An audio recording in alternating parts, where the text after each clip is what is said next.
Natabunan og mga sanga sa dakong punuan sa Nimtre ang duha ka estudyante sa sekundarya sa Alabel, Sarangani Province. Sumala sa duha, nanagan sila apan gumikan sa kataas sa kahoy, naigaw gihapon sila unya nakuyapan. Paghangad na ko dito sa may kahoy, na nag-spark na mula siya kurinte, tapos dito na natumba na ang kahoy. Gibiran ako siya pabalik na good.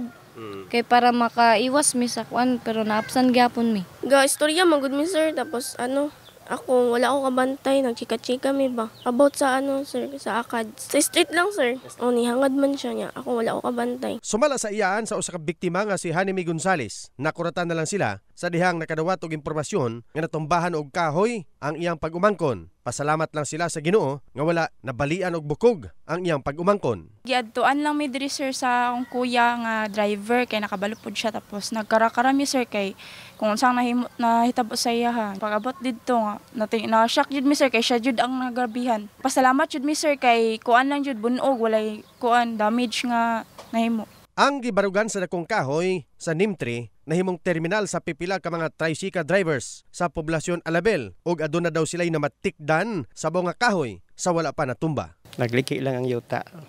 Dia palibot diri sa gikan diri pa ana. Diri paingon palibot. Oo. Tingala gani mi nga ngano nagliki. Di kuana mo nga matumba na gid siya. Dali usab nga nakaresponde ang taga Municipal Disaster Risk Reduction and Management Office sa Alabel og natabangan ang duha ka biktima. Pagtumba ato pagkatabo sir, na ay mga bystander to nakaingon nga natumba, dagan dayon mi dito dool.